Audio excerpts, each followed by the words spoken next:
Success for me would be having a bench full of hard hitters who could take over for me at any time. Even if I get hit by a bus tomorrow, they will be able to keep the organization at top level standard. And this is the military that I always remember. And that's the military that my family actually represented. So, everybody, I want y'all to now meet the new ambassador for Veterans of America First, Mrs. Brigadier General Christopher Mookie Walker. I'm just throwing that out there. Hello. How Hey you everybody, how you doing? doing? We are great. How Oh you my, doing? it's great to be on your show, and I love talking with you. You're really uplifting, and I need to have you around when I'm visiting my mom. See if that'll put some pep in her. And I cook for her too. Just tell me what she Oh, like. I know. Now let Oh, everybody know a little bit about yourself from you and why, like you said, you get up every morning and do what you do. okay. So I was born and raised in New York City, but I've lived all over the world, and I settled in West Virginia. Uh, Active duty, my last station was Yokota Air Base, Japan, which is near Tokyo. And my commander there wanted me to go back to Little Rock to the schoolhouse where they teach air crews how to fly the C-130 and how to use it as a weapon. You know, there's a difference between flying an airplane and using an airplane as a weapon. And so, but I didn't want to do that. I wanted to have more action and adventure. And my commander told me that I had no choice. But little did he know I did. I made some phone calls, and I ended up getting picked up by the West Virginia Air National Guard, and that's what brought me to West Virginia. And I gotta say, I had some friends there who are West Virginians who I had flown with either at Little Rock or down at the Hurricane Hunters in Keesler Air Force Base in Biloxi, and I talked to them. And I said, "Hey, you know, I'm a New Yorker. I'm going to West Virginia." They said, "Stop the cap," as they would say nowadays. But they say, "Look, they're going to treat you just fine," and they did. And I ended up doing a lot of time in D.C. at the Pentagon and National Guard Bureau, but I eventually moved to Charleston, West Virginia in 2018, February 14th of 2018 to be exact. It's Valentine's Day. And I found here much better for my well-being than living in DC. Because in DC, if people are kind enough to ask you your name first, then the second thing they ask you is what do you do? Because they're trying to size you up to see if you can help their career. Whereas out here in West Virginia, they just want to know you have family, what church you go to, and your career, whatever you do for your living, may never ever come up in conversation. Because the people only care about if you're a good person. And it took a little while for me to get used to, but now I ain't going back. This is where I'm going to be. But being all over the world, all over the world. I mean, not only was you seen the ugly side of it, you seen the beautiful side of it also. I would Oh, say, yes. what's the worst that you've seen, and if you had a bucket list and you wanted to go back, and you can go back, what would you go to because it was so peaceful to you? I tell you where I would never go back again is Somalia. I don't care how many people say that it's beautiful. I say, good for you. You go on there. Afghanistan as well. I've had my fill. Uh, and but I love Japan. When I say love, I want to say like capital LUV love. I love Japan. I loved visiting different cities in Korea. I loved Singapore. I loved Thailand. So, and that's just the countries in Asia. In Europe, I really had a lot of fun being deployed to Germany and Italy, and I love those places as well. And so there were very few places that I hated. I hated Afghanistan. I hated Somalia. Um, Kyrgyzstan, meh. So, but again, if you're gonna be real, be real. You know, maybe I'll tell you something. 2015, August of 2015, I went out to Croatia for my 50th birthday with a bunch of friends, and we rented a catamaran out there that we crewed ourselves, and it was beautiful. The last time I was in Croatia, I had to have a helmet on and a flak jacket. And so, so that place really transformed and turned around. I would go back there in an instant. I'm sitting here. It's mind blowing of what you experienced. Now, some like you said, some you saw it in a lot of movies, and you saw it in a lot of documentaries, and we see a lot of war in documentaries. We see a lot of carnage in documentaries, and I know a lot of people want to touch this subject. What are you thinking about what has happened in the last couple of days as being a soldier, as a brigadier general? What options do we have as being American citizens? What do you advise us to do just in case, like you said, it becomes a cold war? So a lot of the old heads actually trained for war. I mean, for real war when we were coming up. But most of us are retired or gone. The last 20 years, quite honestly, all of the services have been practicing fighting sheep herders, and we're watching now what it would be like against a near peer. Ukraine versus Russia, holy smokes. But we're learning a lot from it, though. We can, in my opinion, Russia is a paper tiger. I've seen what the Ukrainians are using to thwart them pretty easily. And I think if a conflict came up between Russia and NATO, uh, unfortunately, in my opinion, Putin would have to go the nuclear option really early because we would wipe him out pretty quickly conventionally. Because the Ukrainians, you remember, General Milley, who's supposed to be the smartest guy in the room, said, "Oh, this will be done in 72 hours." Here we are years later, and it's still slogging on. That shows me that Russia was not ready. But their lack of readiness, I think, is due to corruption, and so they had people who, instead of using the money to maintain their equipment, they were using that money to buy dashas and vacations, and instead of buying fuel, they were selling that money. So we saw the results of that. They had vehicles that were bogged down in mud, tires disintegrating because of lack of maintenance.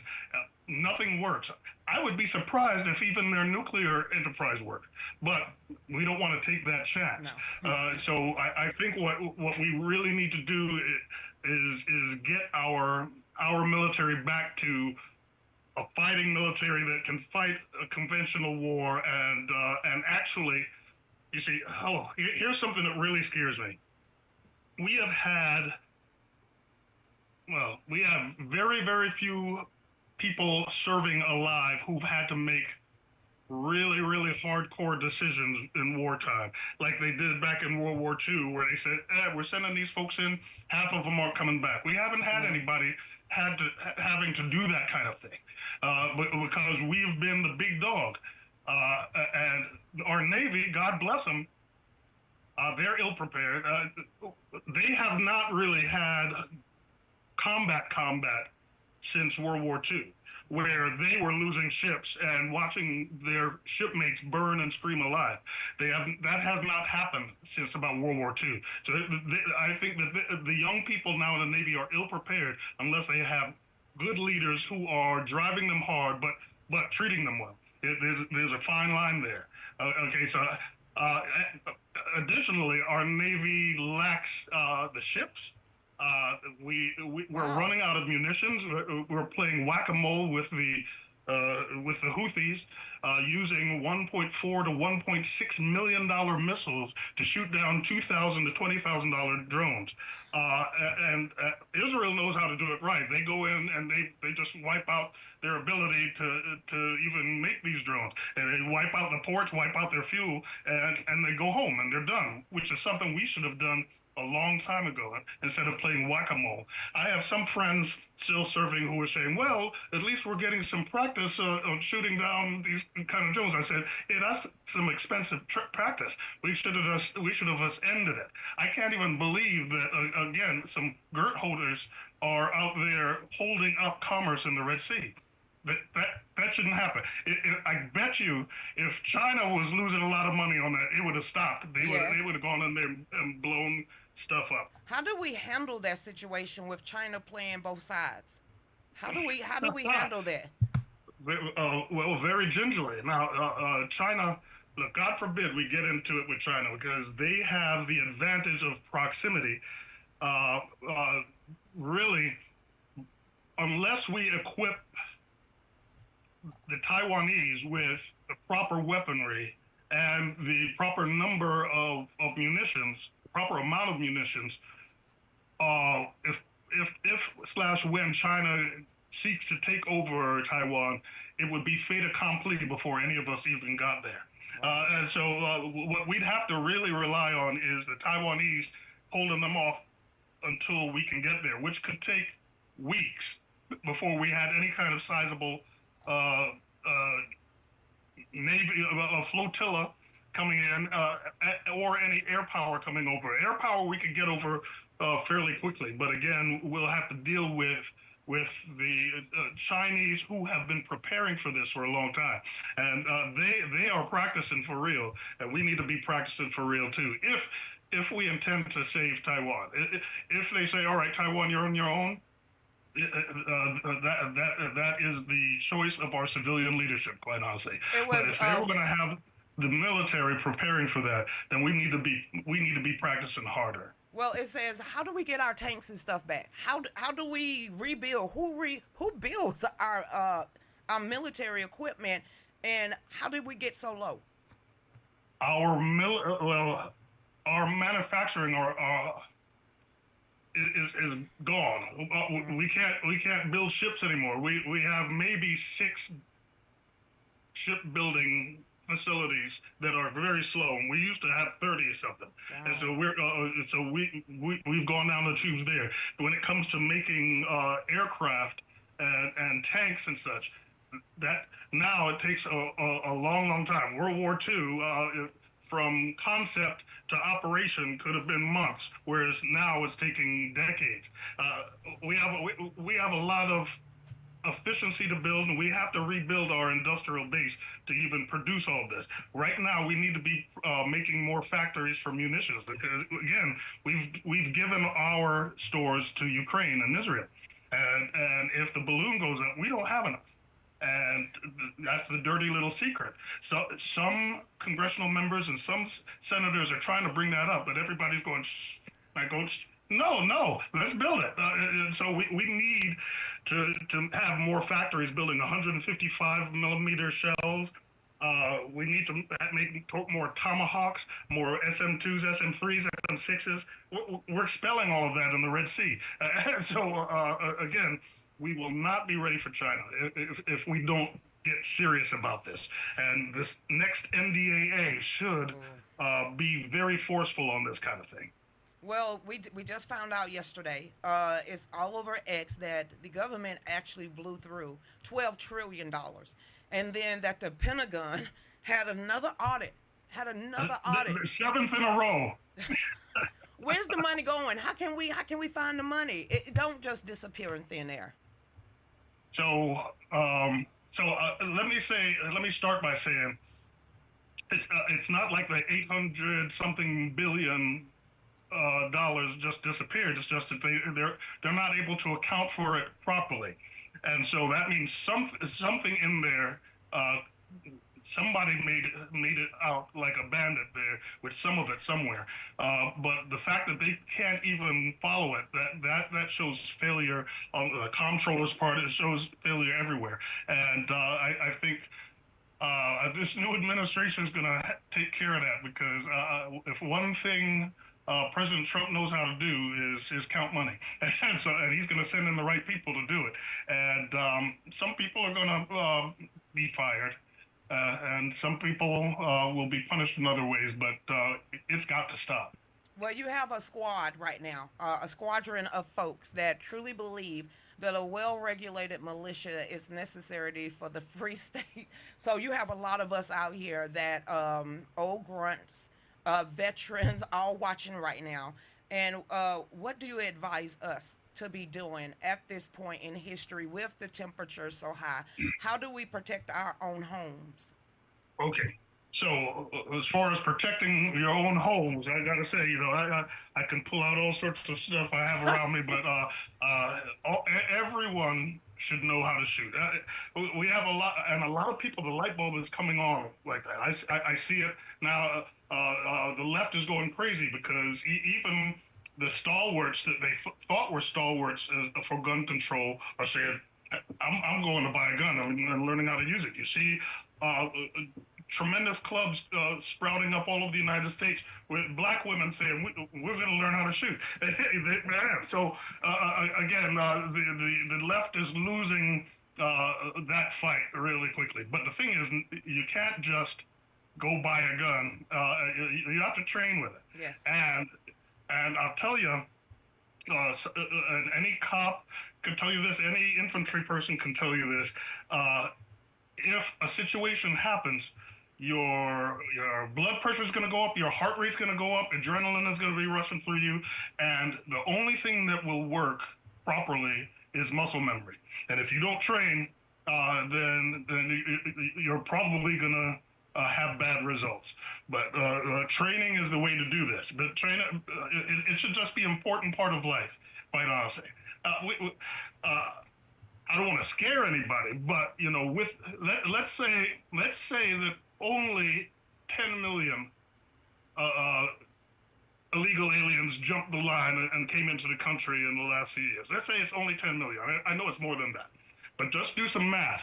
Okay, if only 1% of them are terrorists who are ready to strike, we're gonna have a big problem. Yes. Okay, so and I can tell you they're gonna go and start stuff in towns that are really blue and nobody's armed, and they're gonna do whatever they want until the police get there, and by then the carnage is done. Mm-hmm. Now I doubt they'll try stuff like in West Virginia because everybody's liable to come out their house blazing at them. So they're going to go places where they think that it's going to be easy prey, and that's the thing. Let's stop having areas that are easy prey because we're Americans. We all better fight because the police or the military is not going to get there in time if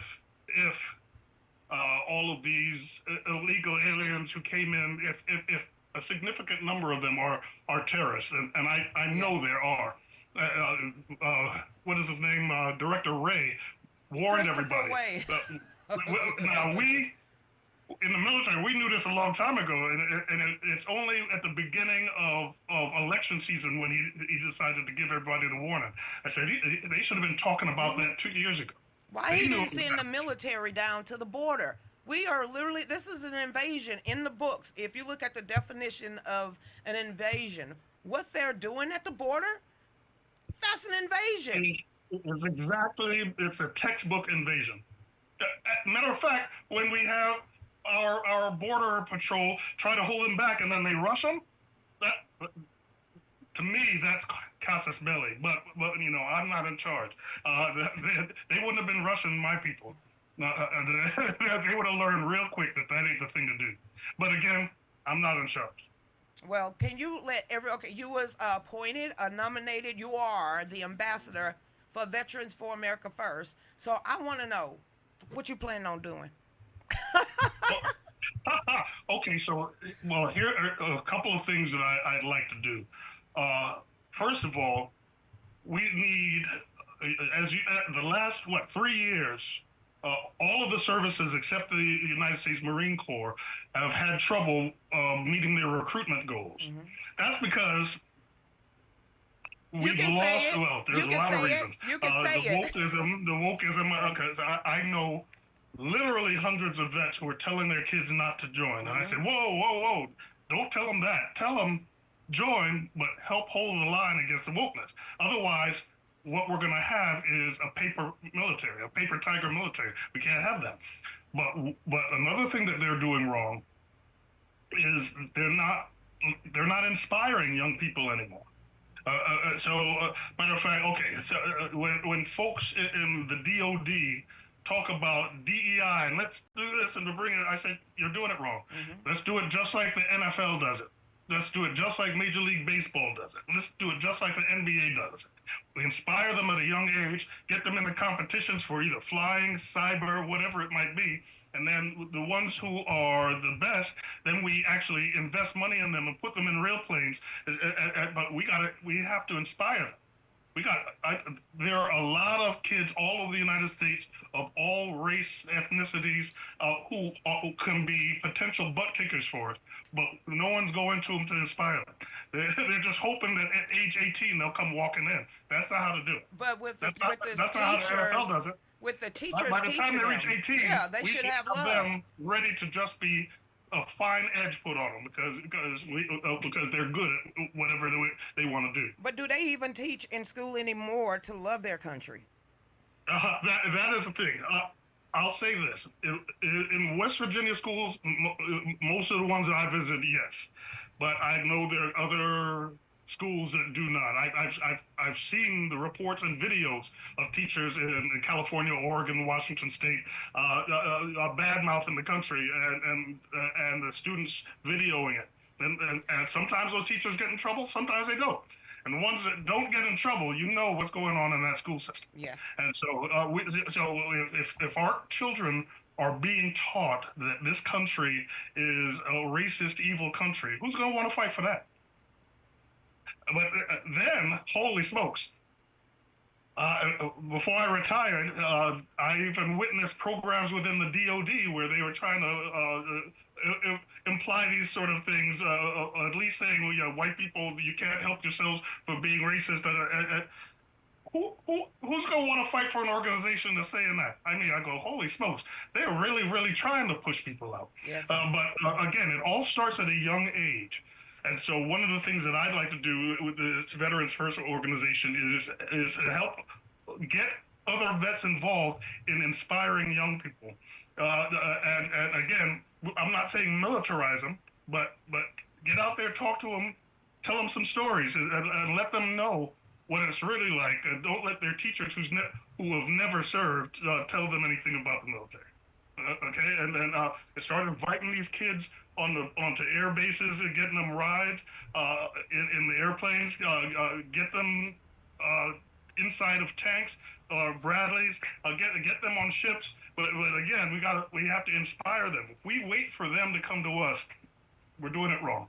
NFL has the little leagues out there, and NBA and Major League Baseball. They start at age 10.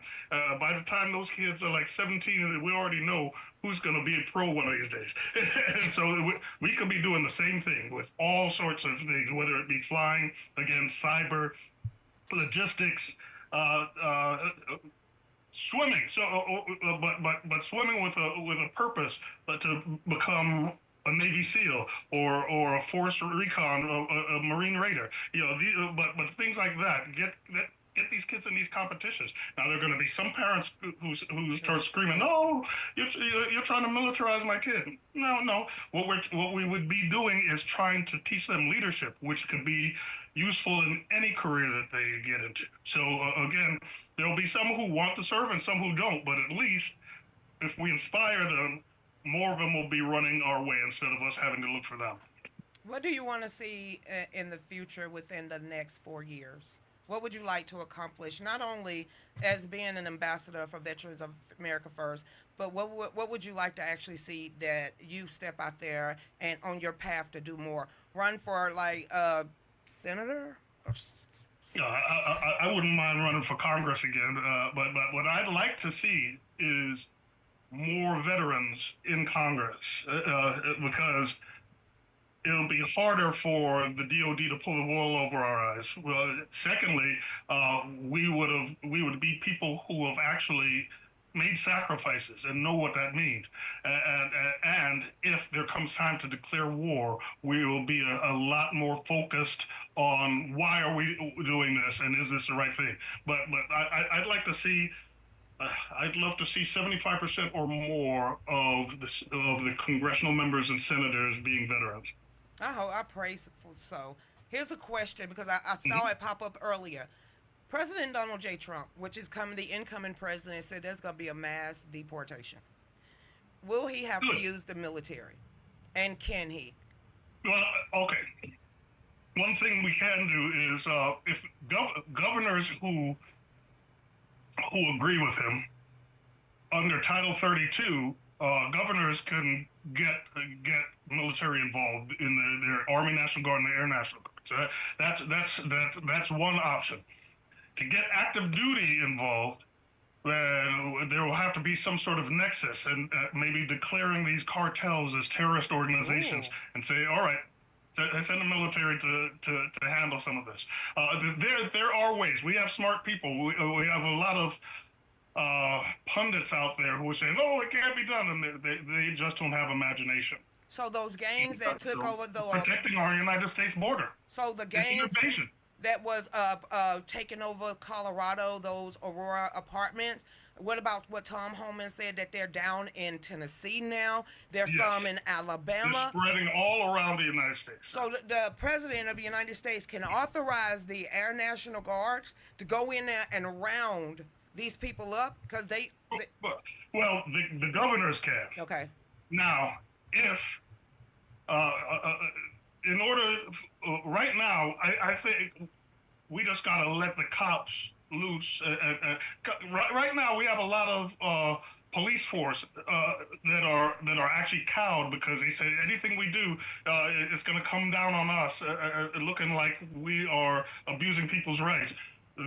There is a balance there. Yes, you got to respect people's rights. But if we have these gangs coming in here who are not supposed to be here, and they're doing mayhem, murder, robberies, sex trafficking, youth, let the cops go in there and do it like Elliot Ness.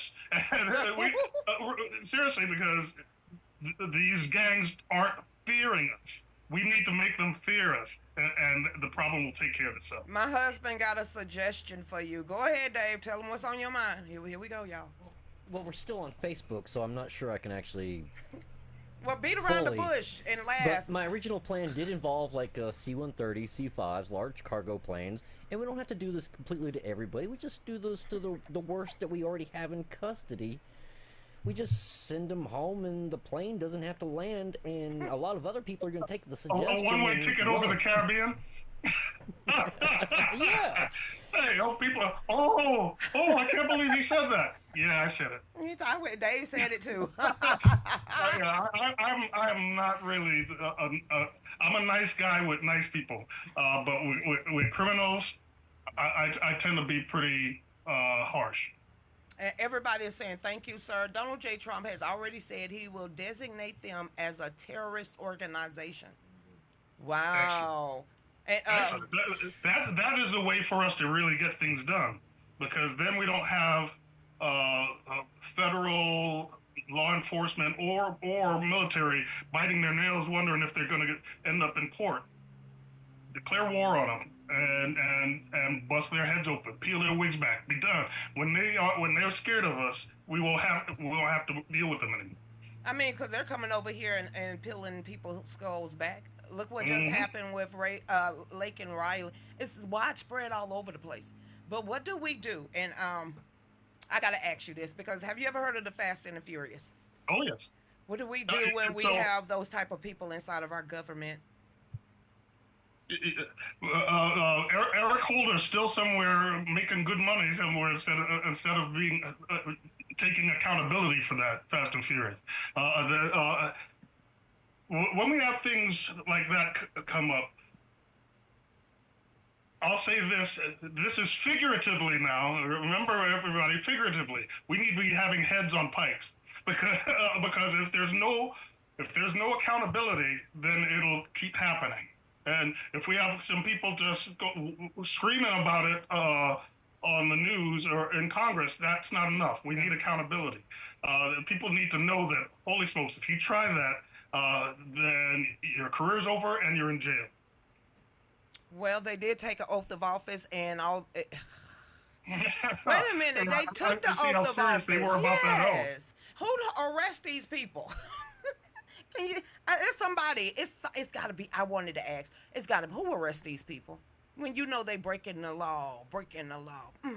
Who arrests these people? This is one of the reasons why we need a real good cleanup in the Department Department of Justice, so that no matter who you are, justice is coming for you. And justice, not Department of Justice, but justice, the concept of justice is coming to you. And Americans need to know that they are protected that way as well. Yes. So they can start to have some confidence and respect for these federal agencies. Right now, they've lost a lot of respect with the shenanigans they've done over the last few years, going after Catholics, going after concerned parents. Lord of mercy, we have that young sister who was just praying in front of an abortion clinic, and they have her getting ready to go to the clinic. I cannot. That to me brings to mind Gestapo, and the left had the nerve, the gall to be saying, "Oh, Trump coming into office, it's going to be like Nazis and Gestapo." I said, "Y'all already doing it. Y'all should know because you're doing it right now." And so so hopefully a stop will be put to all of that kind of stuff, and the American public will have confidence in our government again. Right now, no one trusts the government. No one trusts the media. No one trusts the government. Well, hopefully they're watching us and they've gotten a lot of information straight from you. But I know that Dave keep doing all of this and all of that right there. But I got a question. He said we got 4 minutes. Now, I'm running for the board of directors. We kind of talked about that. I would love for you. Help us. Okay.